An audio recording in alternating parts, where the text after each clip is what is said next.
It's the weekend and you have financial questions that need answering. That can only mean one thing. It's time for Jill on Money, the show that takes the mystery out of your finances. Here's your host, Jill Schlesinger. Welcome, welcome. It is still the dog days of August. And we hope that you are enjoying maybe a little time off. That would be great. We are broadcasting live from the Capital One studios. And we are very delighted to have you with us. So here we are in August. And a lot of you looking at schools. Maybe you're looking at starting your high school kid. Maybe it's your new middle school or even starting out the first day of school. There's so much going on, right? And this is a perfect time for you to be thinking about how to talk to your kids about money. And I would like to once again give a shout out to the folks at the Consumer Financial Protection Bureau who a long time ago, I think maybe 3 or 4 years ago, were very interested in creating a dialogue with families about money.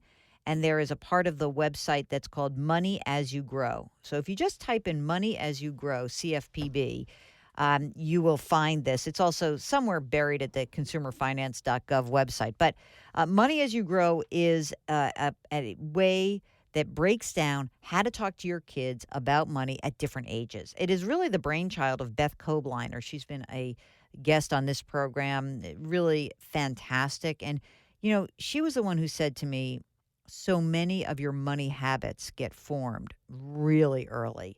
And so these conversations that you have with your children, don't think that it's a one and done thing. You got to keep having them, and you've got to keep bringing up other aspects that are relevant to them that will really move them and stick with them.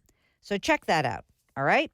Okay. Now, I happen to know, because I have a little preview, Mark told me that our first caller of the program is interested in buying a home. And I was going back and looking at some info, and there was like a pretty rotten existing home sales report for June, but there was one bright spot, and that was the increase in first-time homebuyer share of the market. It's now up to 35%. So all those millennials who they thought would never buy homes, they're buying homes. It's just that they're buying them later, whether they're saddled with their student loans or that they're hooking up with their honeys a little bit later.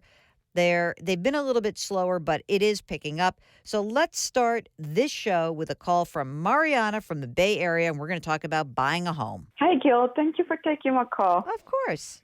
So my question is, I would like to buy a house here in the East Bay, but of course the prices are skyrocketing. Yeah.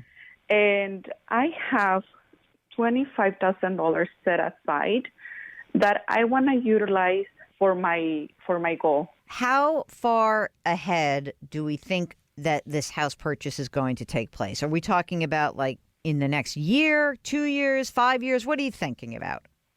I'm aiming between 2 to 3 years, but I would like it to be before 5 years. Okay, got it. And how much money have you already set aside? Is this all the money you have to do this purchase? Yes.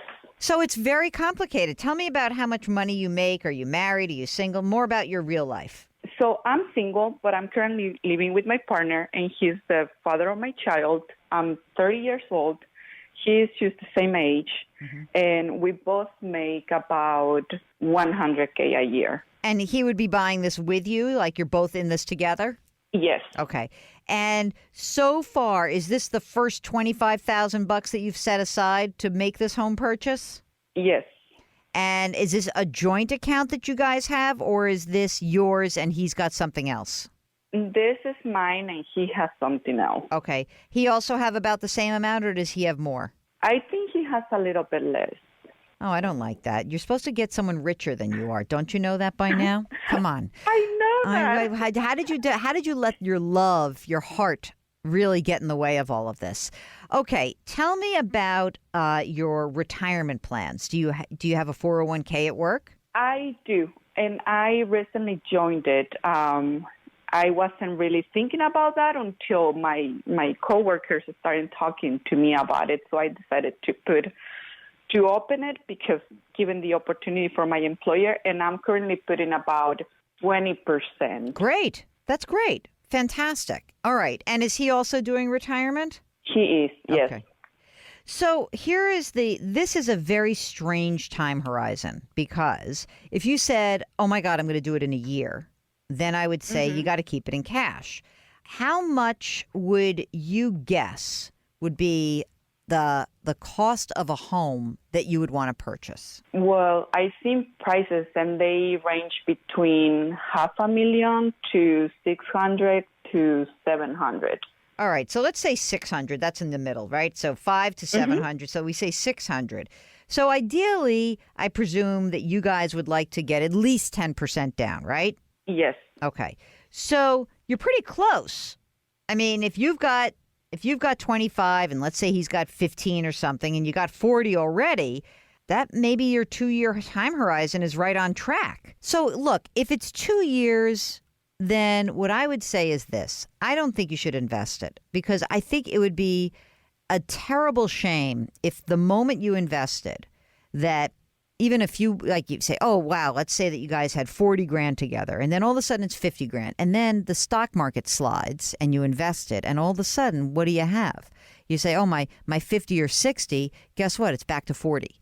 And a house comes up and then you can't buy it and then you're going to be mad. Although you have potential for greater growth by investing it, unless you really have 5-10 years, I don't think you want to take the risk of investing because you know you want to buy this house.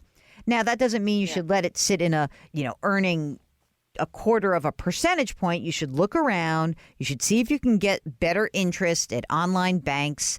There's you can go to depositaccounts.com. You can find where there's better, higher earning accounts.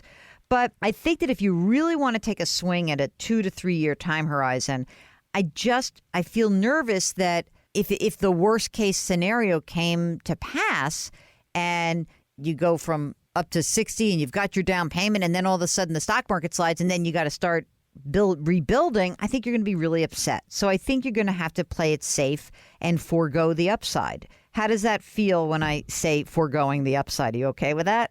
I'm totally okay with it. All right, then be boring and get on the boring train. Be on the boring train for me. I will be your conductor on the boring train and let all the people are going to say to you, no, you should invest. But just remember, every investment decision has risk and reward.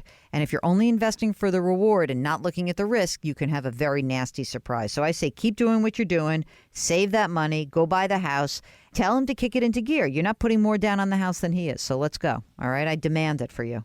Okay. All right. Thank you. Good luck. Take care. Okay. We will return with more of your questions in just a second. During the break, go to the website, JillOnMoney.com, and there you can buy my book, The Dumb Things Smart People Do With Their Money, 13 Ways to Right Your Financial Wrongs. Yes, I do have a chapter about buying versus renting.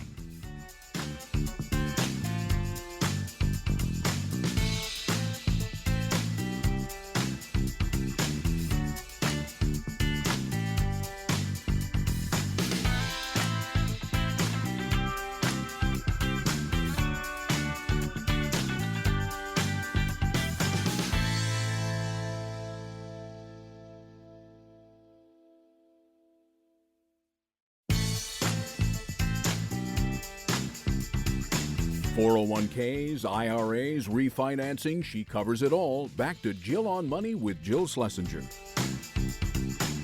You are back. It's Jill on Money. Maybe it has something to do with the time of year, but we got a few different real estate questions. And we just finished up with our first question of the program about buying a home with Mariana in the Bay Area. We're going to talk a little bit about the idea of whether or not it makes sense to make extra payments on a mortgage. Now, what's fascinating is mortgage rates are going back down and have gone back down. And I think this is starting to get people a little bit unnerved in some respects. Like, hey, should I refinance again? Should I pay down my mortgage? Should I pay it off? That is really dependent on what's going on in your life. But don't forget, when you think about a mortgage, there's two aspects of it. One is, yes, it feels good to be relieved of your debt.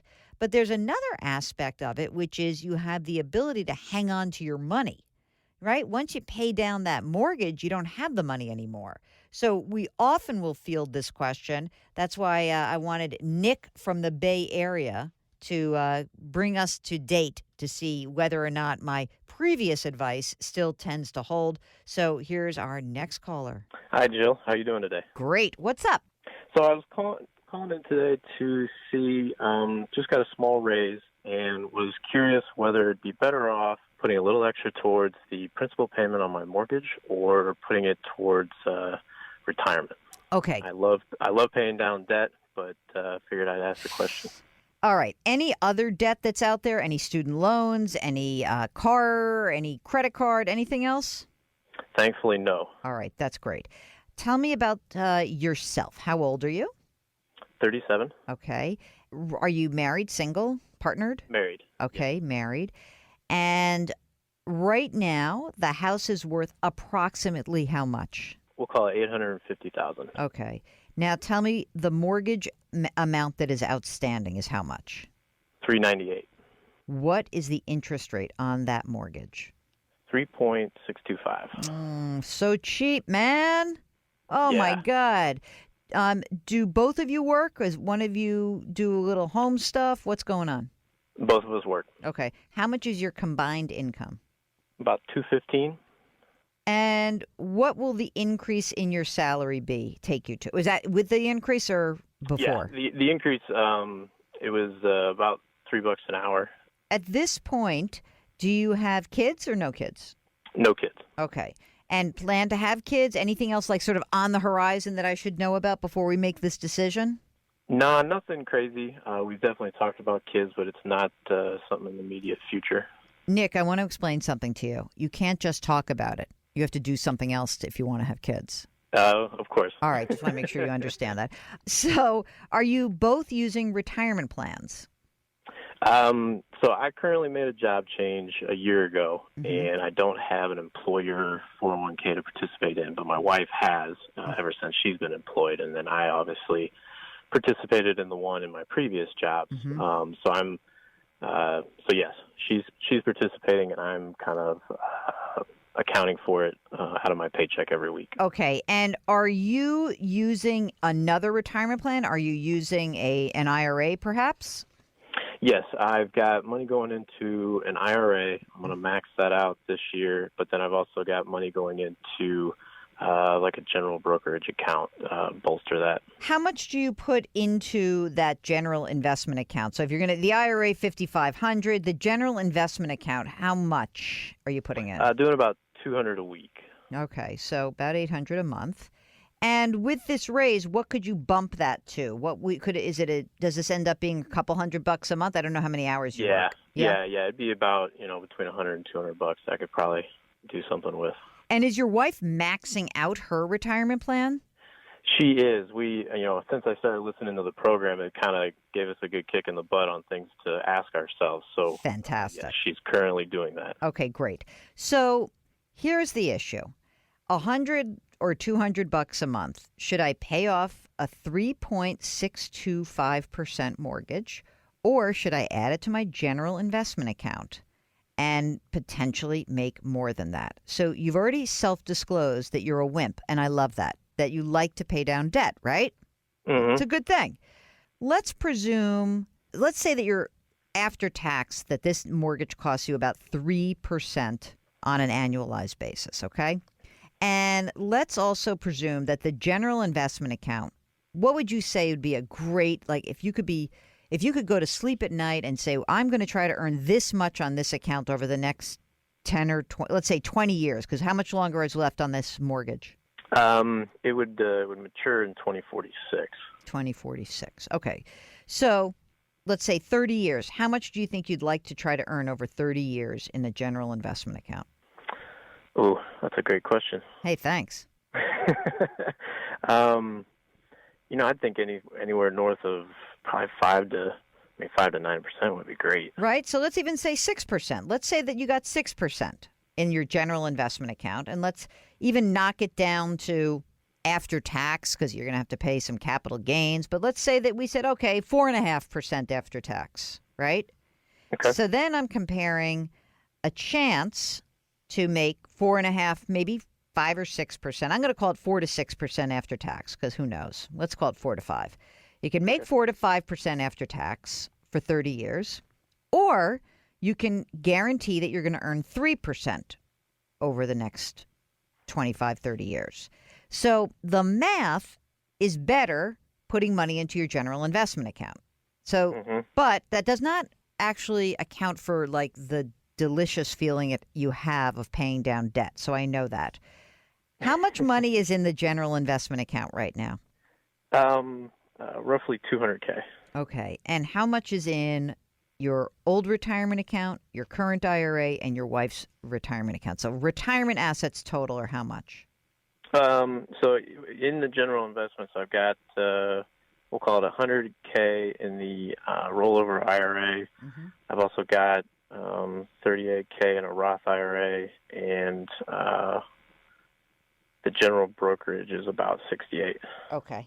All right. And then the wife has close to $80K in her 401. Here's what I would say. You know that great feeling you have about paying off the house? I want you to become more enticed by the great feeling that having a pile of money can provide you. I can go for that. Yeah, right? Okay. So here's the way to maybe rationalize it. Because if you're a smart guy, and you sound like a smart guy, you might say, okay, wait a minute, 4.5% versus 3%.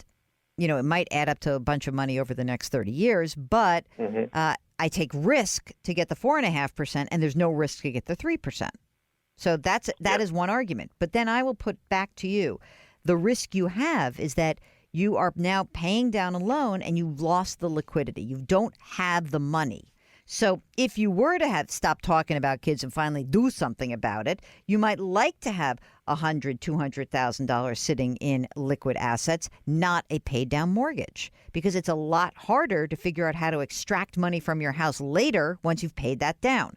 So I think you're young. You guys probably have lots of different twists and turns in your careers, in your lives. I think that the access to liquidity should be more important to you than the good vibe of paying down your mortgage. And that, and yes, and I do think it will happen to be a better, it should be at least a better long-term vehicle in terms of how to, you know, compare assets over time, right? So that to me is the best way to think about it. If you desperate and you really, really have to pay down a 3.625% mortgage, you say to yourself, but wait, once I do that, I lose the money. And if I put it in this brokerage account, I'll have that money. And if you choose, you don't have to pay this till the year 2046. Maybe you have kids and the kids are great and you don't need the money. And maybe in 15 years you say, now I just want to pay this down. Okay, that's fine. But you don't have enough liquidity at this moment to be in a position to choose that. Okay, we'll get back to more of your questions in just a minute. During the break, here's something you can do. Why don't you subscribe to our podcast? It's called Jill on Money. You can get it on Apple, Stitcher, Radio.com, Google Play, anywhere else you find your favorite podcast. Let us know what you think. And if you do like it, leave a review. Thanks. All right, we'll be right back.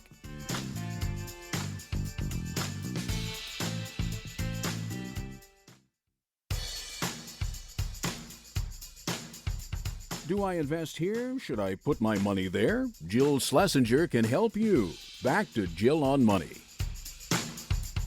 You're back. It's Jill on Money. If you've got a financial question, we love to hear from you. So all you have to do is email us. Ask Jill at jillonmoney.com. Or if you go to our website, jillonmoney.com, you can click the beautiful Contact Us button. Mark has done a phenomenal job with the website. Mark, we must post a picture with me holding your child. I demand that. I think I even want him on the website. I'm not sure, but I'm pretty sure I do. Okay. Let's get through some emails. I know you guys have been very patient in waiting for these responses, so I appreciate that. We've been a little bit crunched In the second quarter, they built up, so we're trying to get through them now. Jerry writes about an article that I had written for Tribune about a financial plan for kids who are graduating college. So Jerry says, look, I think when leaving school, the bottom line is colleges very rarely help kids get a job. I have 3 kids, all professionals, not one college, Oswego State, Drexel, Queens College, help the kids get a job. My youngest is a registered dietitian. He's home, not working. Not only did he get a BS from Queens, in order to sit for the certification test, you have to complete an internship. Internships can cost 10 to 18 grand, and that's if you're lucky enough to get one. My son did not get one in the first year, so worked on graduate classes.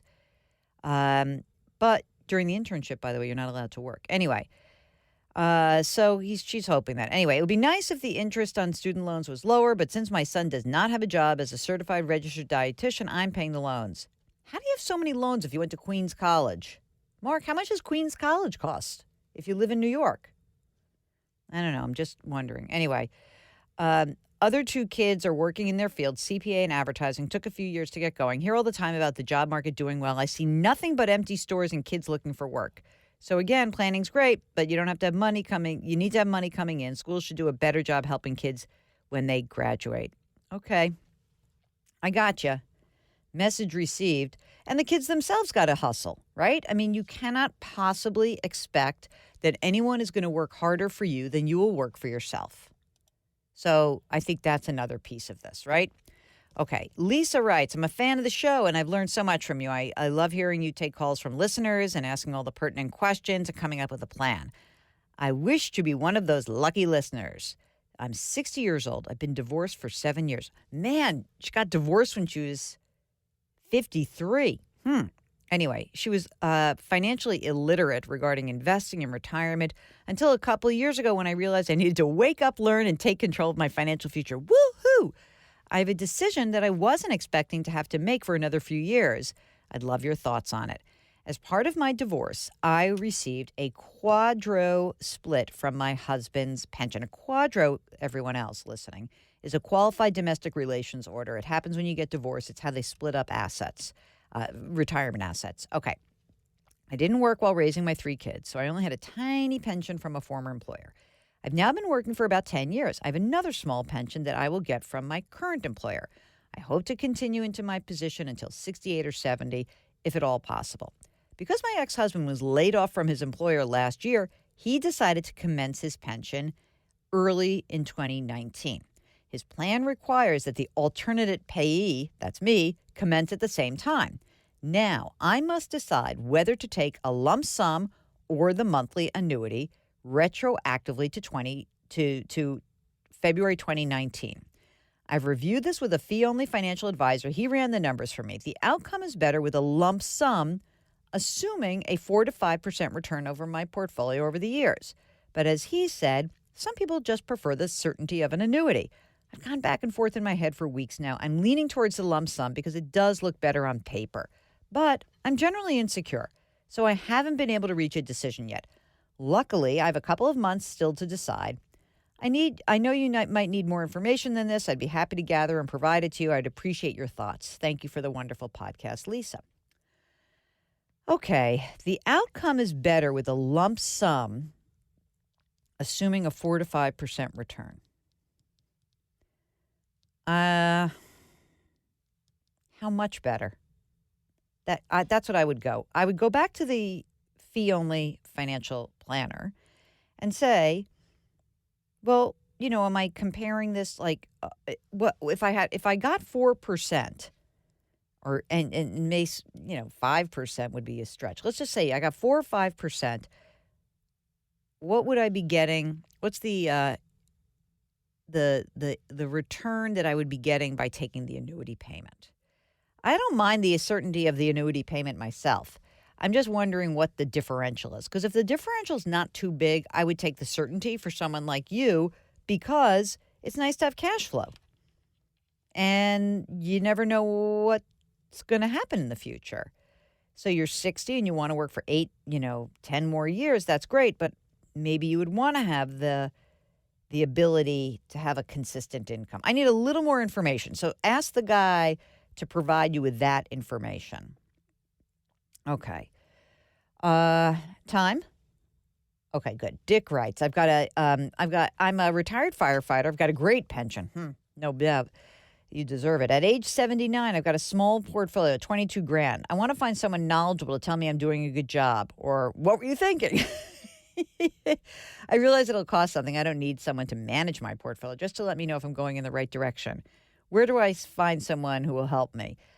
You don't need someone to help you. Send us your portfolio, Richard. How about that? Give me a screenshot of the portfolio and we'll let you know. And the price is much better. Free. Okay.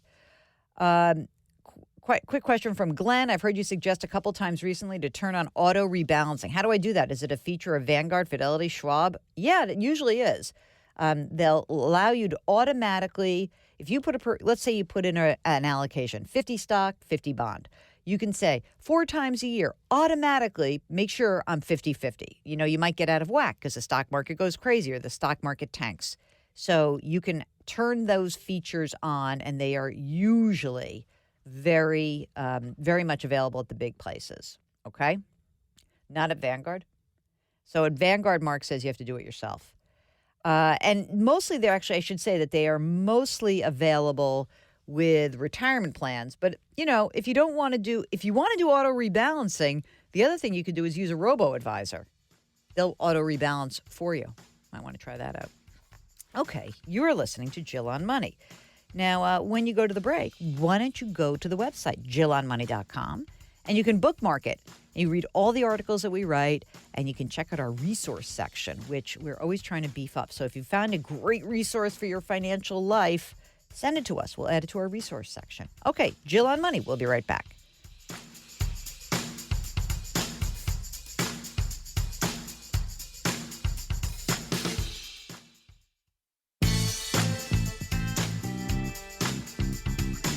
(401ks, IRAs, refinancing, she covers it all. Back to Jill on Money with Jill Schlesinger. You're back. It's Jill on Money. If you've got a financial question, we'd love to hear from you. The email address is askjill@jillonmoney.com. This is from Linda. She's turning 72, and she says she's been financially independent since her 20s. She's got no debt, paid off the mortgage, some money in an IRA and a thrift savings, income from Social Security, and a pension. I consider myself neither rich nor poor, but I am concerned about where my money is invested and how to make it last through my remaining years with enough to spend on small pleasures. I always depended on advice from the, quote, financial guy who represented the company that my employer chose to handle my IRA or TSA. Now I need better or maybe more customized advice. Then you're doing fine. So, question, how do I find a good financial planner for my situation? Is there some particular reading material you would recommend for someone like me? I enjoy your presentations on CBS television, your honesty and matter-of-fact style. What's a try? Matter of fact. Okay, Linda, first thing you can do is go to our resource section at jillonmoney.com and click on the questions you need to ask before you engage a financial advisor. Now, the next thing you could do is from there, we have a link to the NAPFA website. NAPFA is the National Association of Personal Financial Advisors. And the reason why I really like this particular organization is that it does allow you to essentially find someone who is a fee-only advisor. And so when you go through, again, it's the jillonmoney.com, click on the resource tab, and the article title is Need an Advisor? Here's 13 questions to ask. So you can go down and look at this, and we have lots of different things. And there it is, the National Association of Personal Financial Advisors. You can click on that link. So check it out. And that way, I think you'll be able to hopefully find someone who can help you out. Okay, next. Ron is 2 years from retirement. Anything I can do to reduce the financial planner's fees? Can I manage the funds myself? Yes, you can. He's getting charged 1.5%. It'd be nice if I didn't have to pay those fees and add the 1.5% to my bottom line. Yeah, Ron, you can self-manage. In fact, just talking about that article I just cited on our website, one of the things that I ask in the question is, do I need to hire someone to help me out with my money? You know what? You can do this. You absolutely can do it. Or maybe you want to use a robo or an online platform instead of doing it just yourself. Check it out. Again, I think it's great. If you got to have the right discipline to do this, but boy, it is a great way to save some money for yourself. Okay. Suzanne writes, I read your column today as usual, but my question wasn't covered. I'm sorry. I have small savings in a 401k. It's worth $32,000. Seems to be losing money every day. I wondered if I should take all of it out and put it into my credit union where it will earn interest. Suzanne, send me what this portfolio is. And I wonder if it's all in stocks, or I wonder if it's now come back since this is an old email. And I wonder if you have a different question now that the market's roared back. Jeanette writes, she's almost 80. I worry about my savings being invested in the stock market. Might only be a few years till I need to move to assisted living. My allocation is $350,000 in the stock market. Yeesh. And $150,000 in an IRA, $200,000 in an individual account, $200,000 in cash, condo, which I own outright, estimated value $240,000. Income net per month $4,000. I have a long-term care policy, no debt. I'm single with no dependents. Well, let me tell you this: the $150,000 that's in the IRA, you can certainly move that around. The stock market, because I don't want you to have any big, huge tax losses or gains. Now, the $200,000 in an individual account, I would be very interested to learn. See, if you move the $150,000 into just, bonds or income-producing stuff, then you'd have $150,000 in fixed income, $200,000 in cash, $200,000 in stocks. So essentially, $350,000 safe, $200,000 at risk. I'd have to look at what's in that individual account to give you better advice about that. But I don't think that if you're going to start needing some of this money, you probably are going to want to pull back the allocation, a little bit less risk. But it does sound like you're in pretty darn good shape. So let's get that going. Here's another question about choosing a financial advisor. This is a guy who got burned, and he says, here are the rules that I tell others to ask. Must be an SEC-registered investment advisor, not FINRA. FINRA means nothing. So I don't know. I don't even know if SEC-registered investment advisor means anything, but you should do it. Independent of a financial institution, fee only, not fee-based. Fee-based means that they're going to take 12B1 sales commissions. I will not accept any. Well, all right. So it doesn't. If you're going to use a fee, I think you can use a fee-based. It just means that, you have to know what they're taking. If it's fee-based, they shouldn't be taking commissions. Fee-based should mean that they are essentially not taking that commission. I'm going to get more questions about this because I see that article generated a lot of excitement.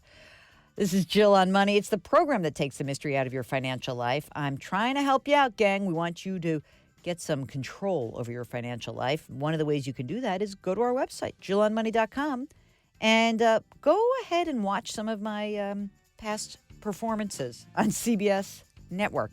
Try that. Tell me what you think of my hair. Just kidding. Don't tell me that. I have a mother. Jill on Money. We'll be right back.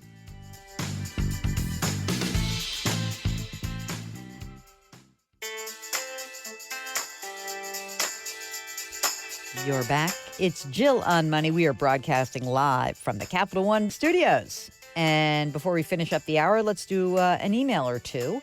Michael's 63. He does not have a 401k. He's got a savings account with $125,000 in it.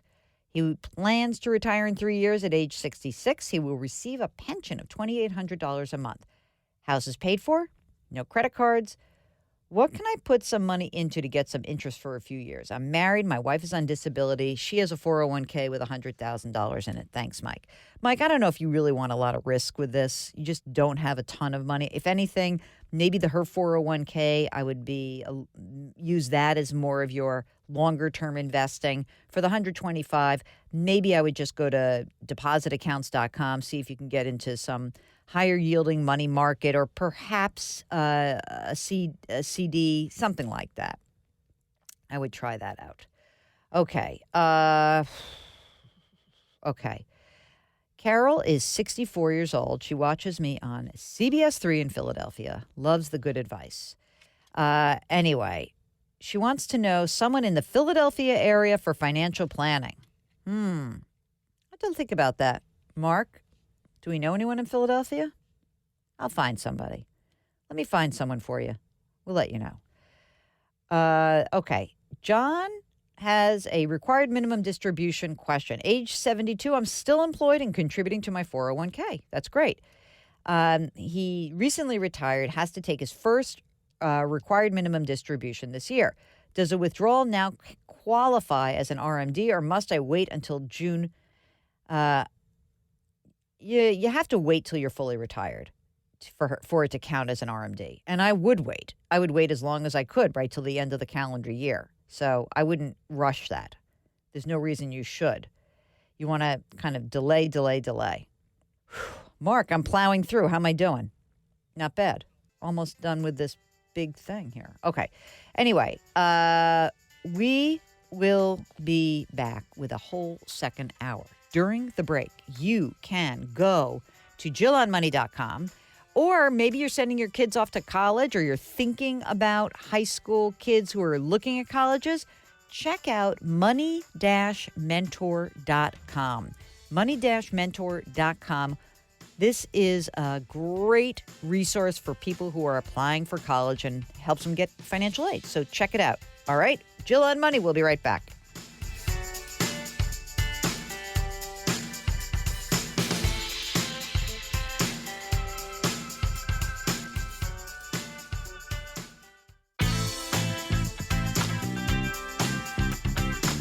It's the weekend, and that can only mean one thing. You're listening to Jill on Money, the show that takes the mystery out of your finances. Here's your host, Jill Schlesinger. Welcome, welcome. It is hour number 2 here in the dog days of summer in August. Jill on Money, we are broadcasting live from the Policy Genius Studios. Policy Genius is the easy way to compare and buy insurance. Go to policygenius.com. Last couple of weeks, we've been using the second hour of the program to catch up on emails. So hopefully you will indulge me, and I will read with great inflection to keep you interested in the program. Mark, this is what you should be reading these. Yeah, remember? When are you going to do some work? Yeah, we're going to get Mark's son to let's get him, let's send him to sort of crawl, walk, talk. We'll see. I'd like that. Get his voice on here. Okay. Mariana writes, enjoyed your article on the benefits of Roth 401k contributions for future planning. People tend to address immediate tax needs and not focus on the future. And then she says, keep talking. She wants to talk about the backdoor Roth, which we do. So thank you for that, and we will continue to do that. Here's a question from Darcy. I'm divorced, got 2 kids, age 18 and 19. I'm about to turn 50. I used an allocation tool from TD Ameritrade's website. I should mention TD Ameritrade more often also. They're good. To rebalance my IRA, and I've been too heavy on stock funds. One reason, I don't really understand bond funds. I don't know if I should have one and check the box on a bond fund. I need a mix of bond funds. Look, you're 50 years old, Darcy, and if you want to learn something about bond funds, I'm happy to talk to you about that and explain to you how bonds work. But the general idea about using bonds are IOUs. You lend money to a company, you can lend money to the government, you can lend money to a municipality. And the deal is you lend the money to the company, and they pay you interest at a certain stated interest rate. And bond yields are fixed. That coupon that they pay, that is fixed. But the value of the bond can go up and down based on the general direction of the bond market. So I can't go into an entire bond explainer. Hey, Mark, didn't we have the bond guy on? Remember him? Justin, something? The Bond King. We could let's send her a link to that episode so she can learn a little bit about bonds. I think she'd like that. That'd be good.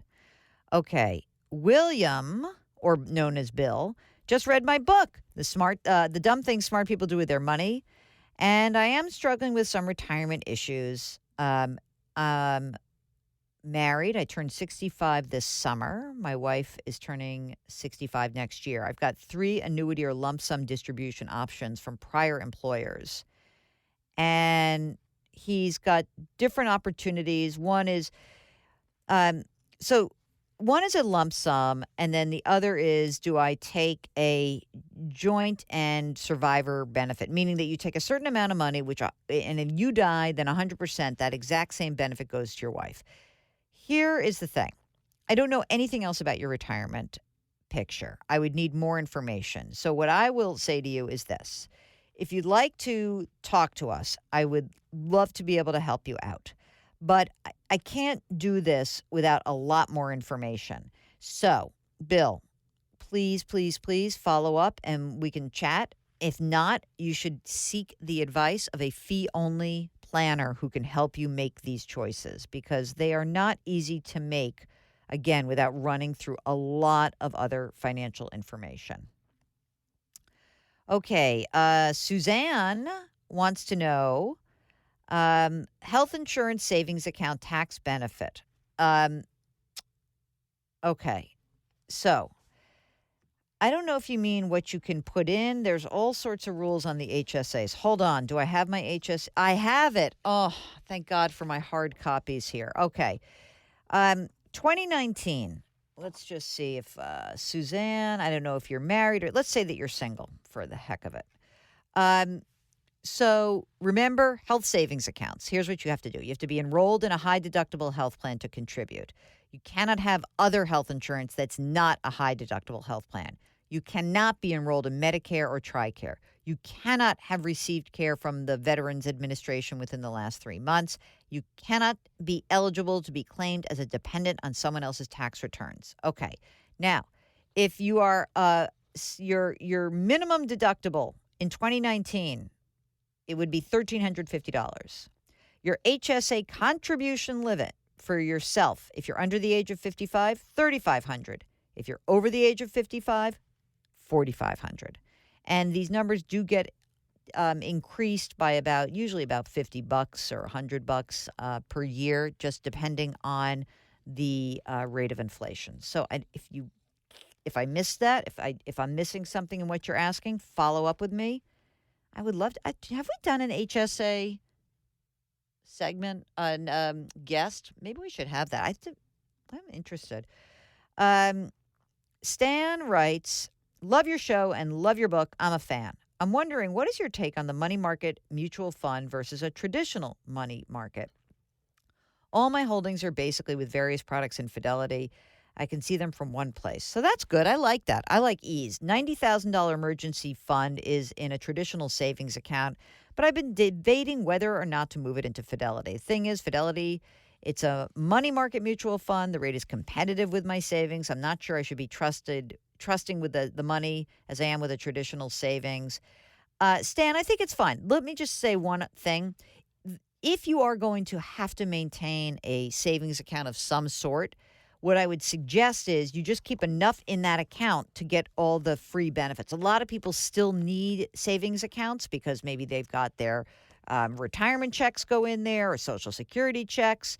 So I don't see any downside. It's, there's money market accounts were at risk a little bit when we were in the financial crisis. I don't think that's going to happen. So I feel fine. Clara is... say the subject is disparities. For the most part, my husband and I were brought up the same way. But the few disparities that we operate on, we are on the opposite ends of the totem pole. As a wife, what can I do and combat my husband's combat my husband's inability to handle money the right way? Don't let him touch it. I don't know. That's such a hard one. Is he willing to be coached? Is he willing to go to a third party as an impartial third party? That might be good. I would be interested in that.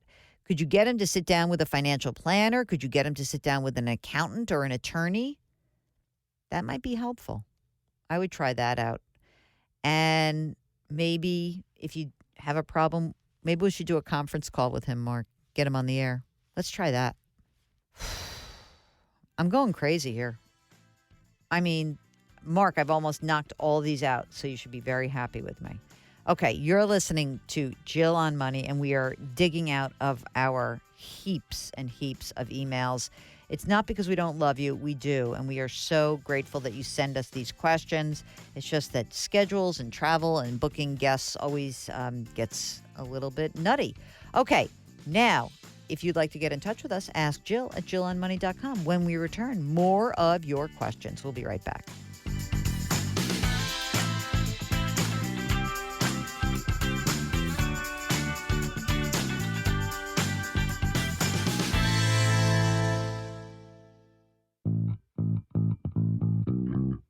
Follow Jill on Twitter and Instagram for more personal finance content. Just use the handle at @JillOnMoney. Now, back to the show.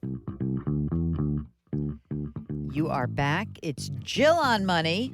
If you've got a financial question, we'd love to hear from you. Ask Jill at JillOnMoney.com. Don't forget, throughout the week, always use JillOnMoney.com, our website. That will allow you to find great stuff. You can read columns that I've written. A lot of the emails that I'm answering right now are from columns that I write for Tribune.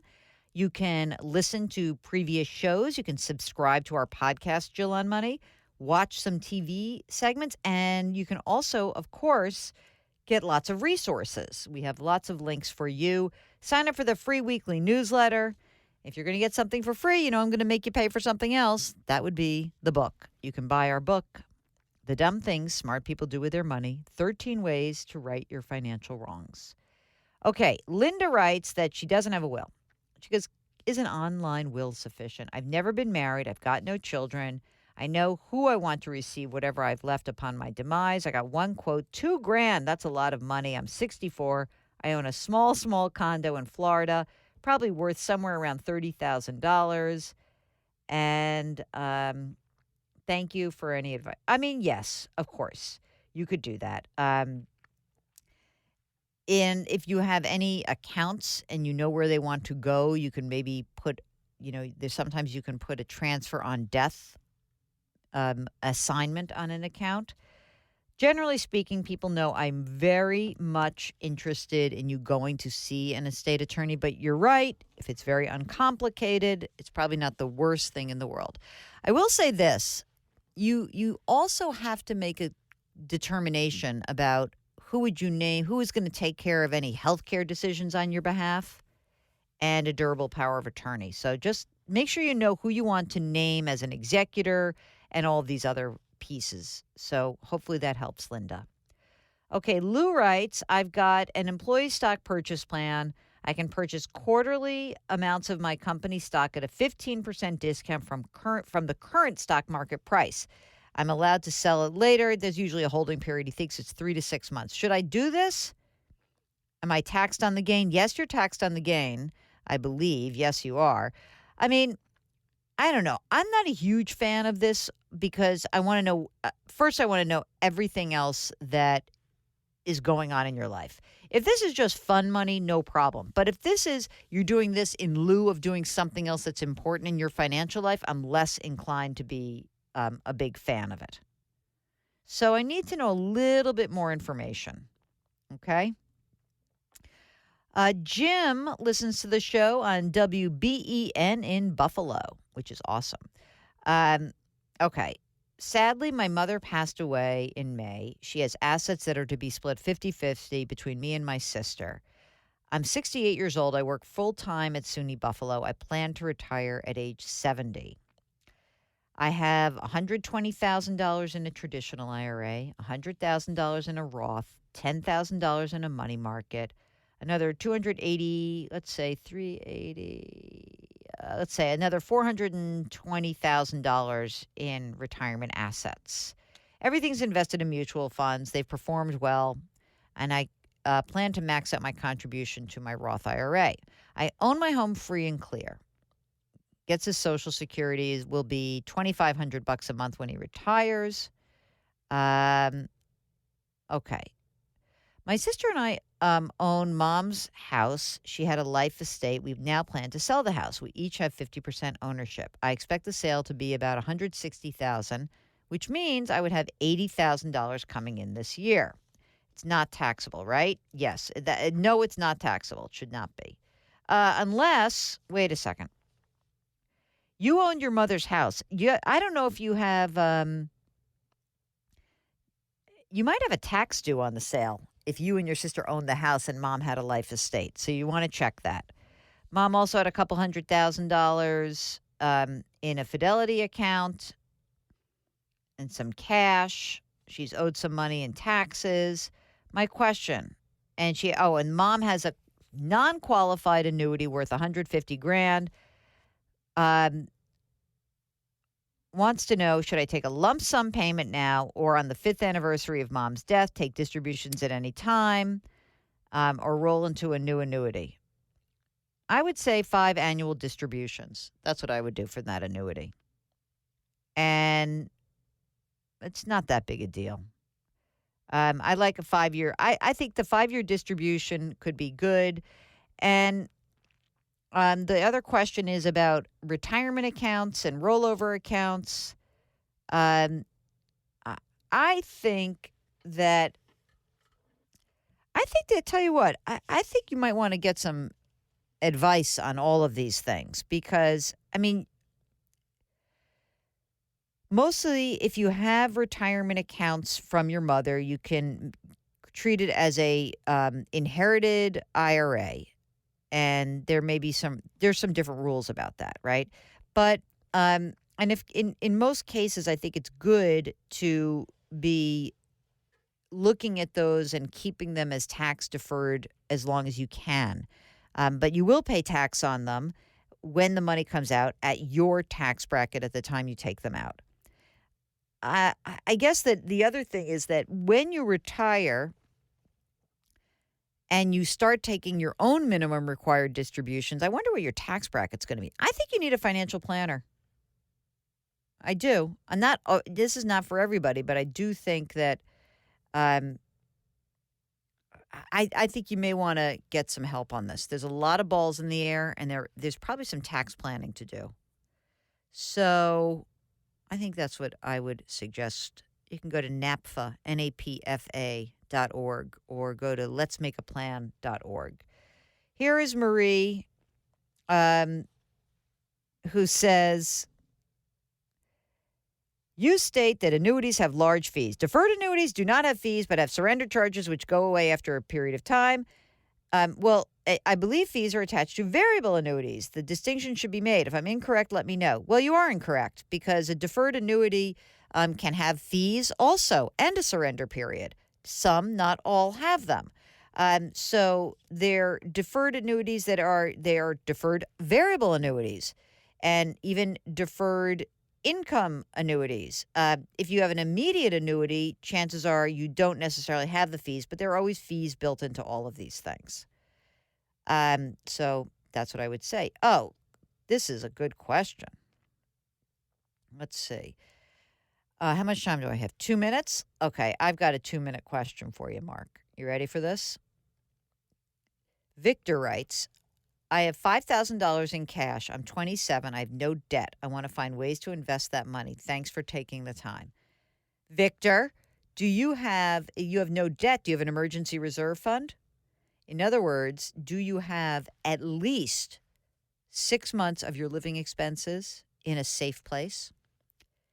If that's the case, if you do have an emergency reserve fund and you've got $5,000 and you're 27, I would love it if you could maybe put some of that money into a Roth IRA and you could invest it in a target date fund, a cheap index fund, maybe 2 index funds. Take, 4,000 and put it in a stock index fund, 1,000 in a bond index fund. That might be about it.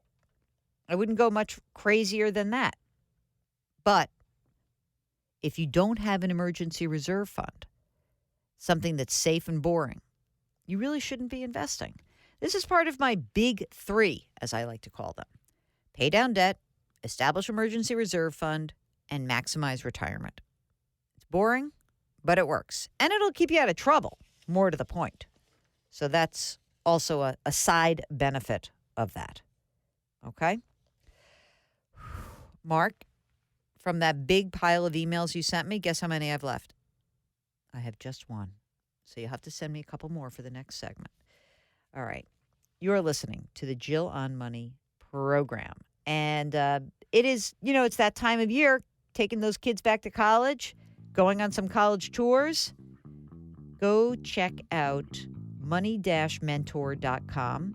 You'll get a trained college student for your high school or college student who will help make the process of applying for college and getting financial aid a lot easier. So check it out, money-mentor.com.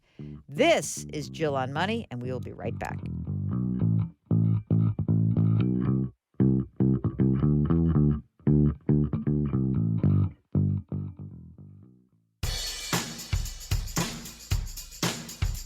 Do I invest here? Should I put my money there? Jill Schlesinger can help you. Back to Jill on Money.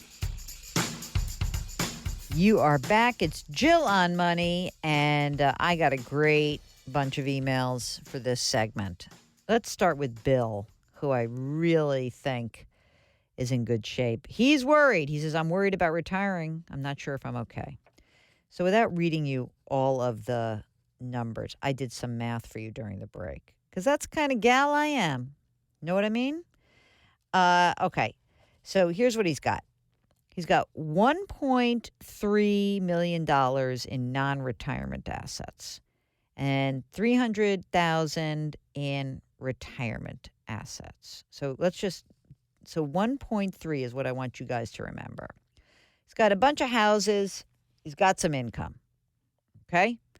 And he said at 60, so it's funny. He said, I'm nervous about not working. I do enjoy it, but I need to slow down.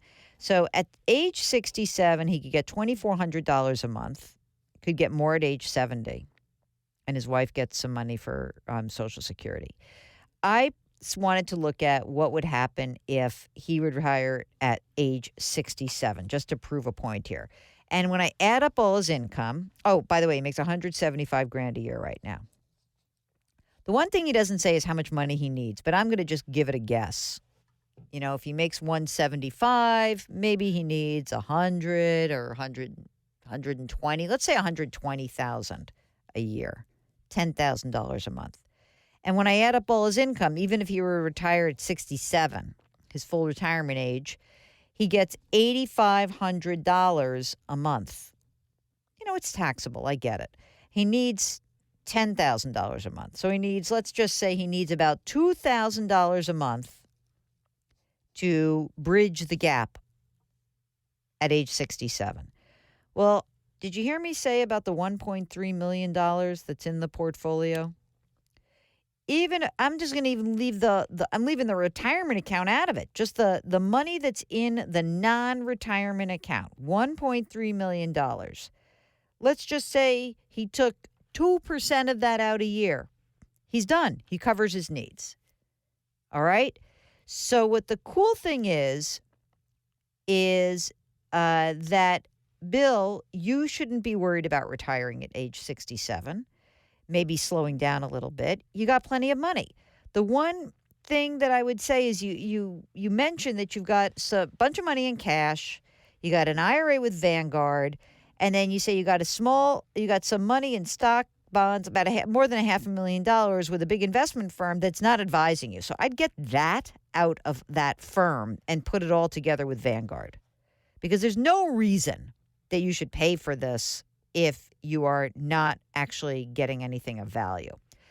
I don't want you to worry. You seem like you're in great shape. If I've misread your situation, let me know. But I think you're okay. All right? Isn't that exciting? It's a good one. Okay, more questions.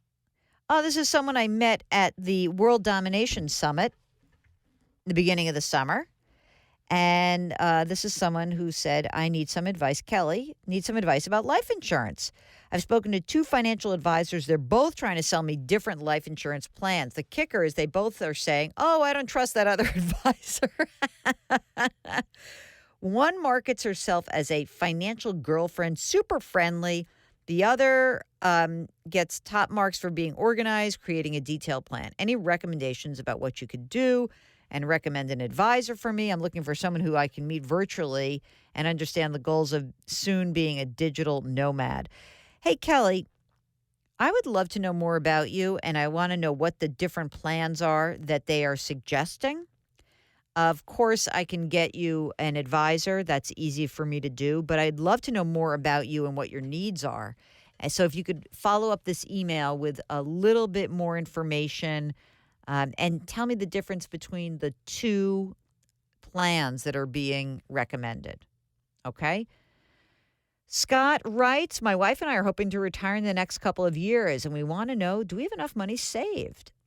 They own their house, new car. It's going to be paid off, within 6 months. All right. Here's what they have. Retirement accounts look like 350 grand. Money markets and cash, 46 grand. He gets a pension and maxing out the retirement account. Guess what's missing here, Mark? How much you need? Scott, how much money do you need? What do you spend every year?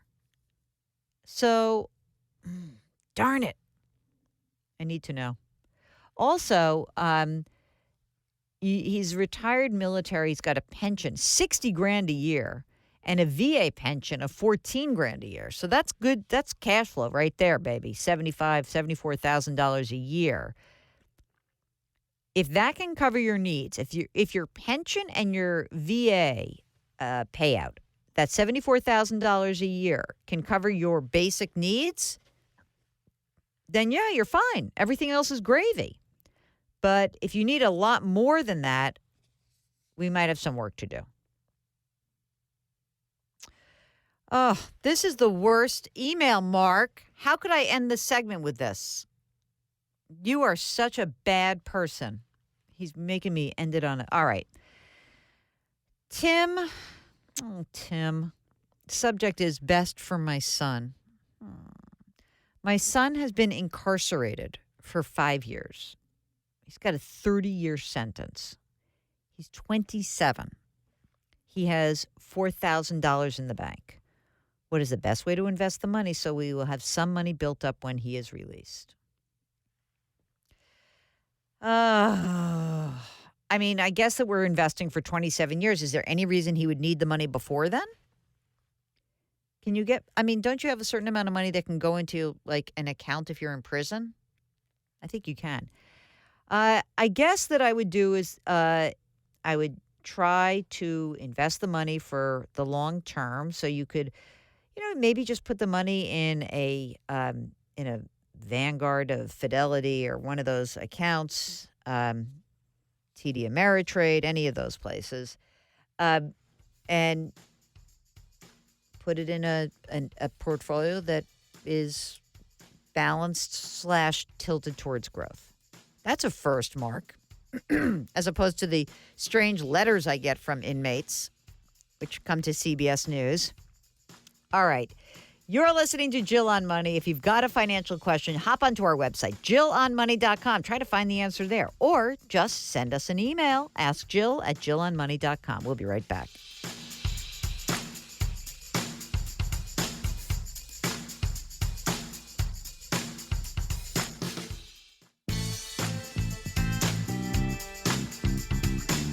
Back to Jill on Money, where Jill Schlesinger helps you take the mystery out of your finances. You're back. It's Jill on Money, and this is the program that takes the mystery out of your financial life. Here's what happened. The first few months of the year we got busy and we attacked all of the emails, and it was so great. And then by the end of the second quarter, I was traveling a lot to do the book stuff, and Mark had to have a baby, and we got behind. So if you've sent us an email and we haven't gotten back to you yet, I apologize. We're going to use some of the next, couple months. We'll catch up the best we can. So please be patient. If you send us an email with your question, ask Jill at jillonmoney.com. We'll rock and roll. We're really going to try to get through these. By the way, if you do want to buy the book, you can just go to our website, jillonmoney.com. And the book is called The Dumb Things Smart People Do With Their Money, 13 Ways to Right Your Financial Wrongs. Okay, let us get to you.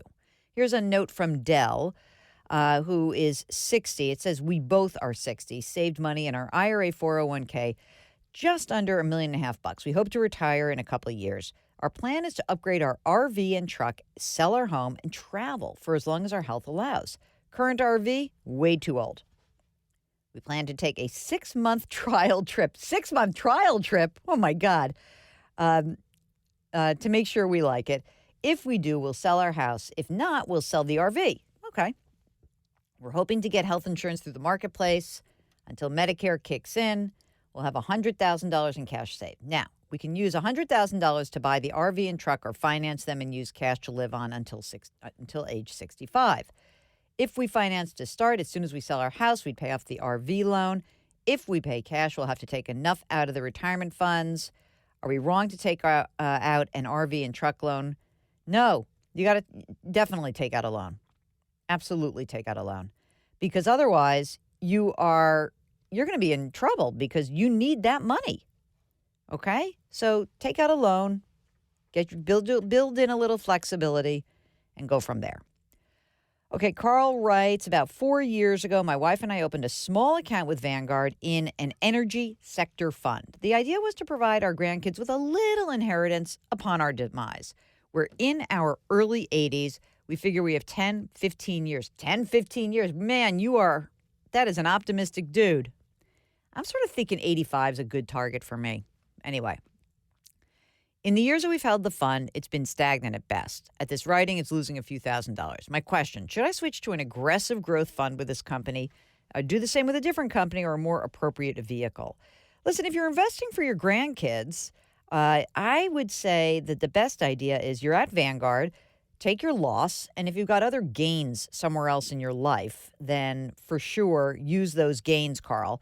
And then, just wash it out. But just put the money in an S&P 500 fund. That's it. You're at Vanguard. Or they have an extended index fund. Whatever index fund is open to you. That's what I would do. Okay. All right. Here is a note from Andy who says, I respectively disagree with... Oh, okay. This is because I did a housing segment on CBS this morning. And I said, listen, if you don't get a bite after 3 to 4 weeks, you should drop the price. So he says, I respectfully disagree with your advice to drop prices after 3 to 4 weeks without any action. The buyers change. Buyers who came here from other countries knew the game better than we did. They will wait you out until you drop it. They're much more patient. Let's see. This has worked well for me and a few friends who've sold in the last couple of years. We stood by our price for several months. It paid off. I think realtors need to rethink the listing price and game plan. Just my thoughts. All right. Not my thought. I don't believe that. I believe that if you want to, first of all, many people can't afford to hold the property for that long. But more importantly, there's a cost of holding that and what you could be doing with the money otherwise. That's opportunity cost. So, Anyway, Mark, did you see this one about the specific type of financial planner this person wants? All right. So this is someone from Rochester who does not want to work with anyone local, would like to know of a specific type of financial planner in New York. Okay, Wendy, no problem. So you know what? This is a crazy situation. Wow. Complicated. Mark, send her a couple of names of people in New York City who we know. The one that you know and the other one on the Upper West Side. Yeah. So send both of those names. All right? So let's do that. This is a very, very, it is just very complicated situation. So when you have a complicated situation, you send her to people who really understand those things. All right. 1 minute. Hope is 60 years old. She wants to take Social Security early at 62. Her husband will take his Social Security at 70. He's 68. Her Social Security, $800 a month. His will be $2,500 a month. We've held off taking his to gain that increase. We have 5 years remaining on our mortgage. I've heard other options for us in taking our Social Security regarding taking half of mine. Are there other options for us to consider? Yeah, Hope. There's many other options that you should consider. First of all, I don't see why. I guess that the question is, are you going to take yours at 62 and then when he files, take half of his? I think that's what you're planning on doing. I would go play with these numbers on the Social Security website. See what because they actually have improved this. So I would check that out. But there are a few other permutations to consider. SSA.gov. Go look at it. See what the different options are for you. That might help. Okay, it's Jill on Money. Hey, during the break, why don't you go subscribe to our sister podcast? It's called Jill on Money. Get it on Apple, Stitcher, Radio.com, Google Play, anywhere else you find your favorite podcast. We'll be right back.